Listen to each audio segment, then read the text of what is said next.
tonally, this is such a high stakes series that has twists and turns around every corner. But I also love the ways in which you and the writers' room were able to incorporate those moments of levity between the characters, which feels so distinctly human and grounded, and it makes those journeys hit that much more. Why was that so important to you as a creative team?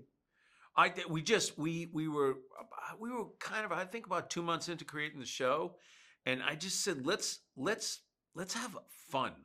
Let's not let. I had just gone down some very dark rabbit holes. I'd done 3 Stephen King adaptations and then Blackbird. That was a lot of time in a prison, and I just said I just want to have a little bit of. Let's break up the madness with a little bit of. I mean, let's break up the seriousness with a little bit of madness. You know, let's lean into the madness of this story, and that's what we did. And without giving anything away, Sure. episode 8 is so incredibly gripping.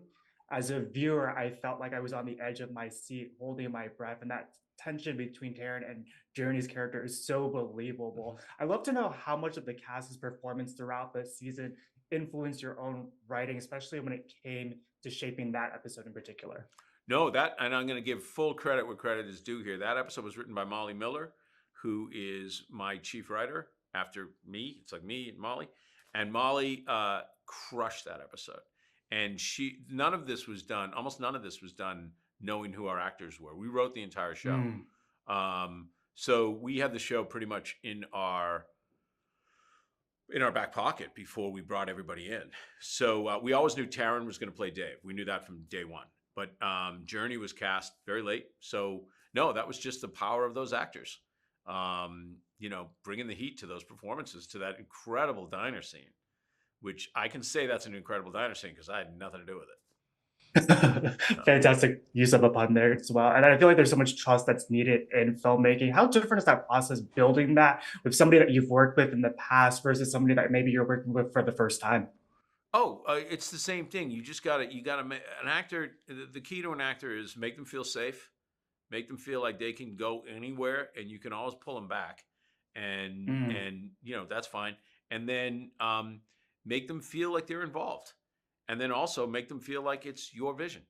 Like all of those things are in play. So it's like I want you to be part of. Taryn and I work so wonderfully together because he says things like, "Hey, what if I did this?" And I'm like, "Great." Or he'll say, "What if I did this?" And I'll be like, "No." And we go back and forth, and it works because ultimately, I have a vision for the show, but I want everybody who's involved to feel completely empowered within their lane, if you will. And that leads to the incredible performances that we see throughout the 9 episodes. I got time, I think, for one more quick Sure, sure, question, sure. but the Go. scripts are so beautifully written. And there were so many moments where I had to hit pause and write down a line of dialogue Oh, similar to thanks. Taryn's character. Oh, Do thank you have you. a favorite sentiment or line throughout the 9 episodes? Oh, geez. You know what? You put me on the spot. Oh, I got to think of it.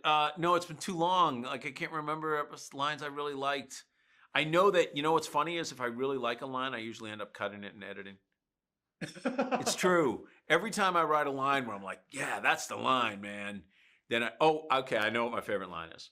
It's when Freddie says to, it's when Freddie says to Dave, "Your hate is your fuel." Mm. That's probably my favorite line.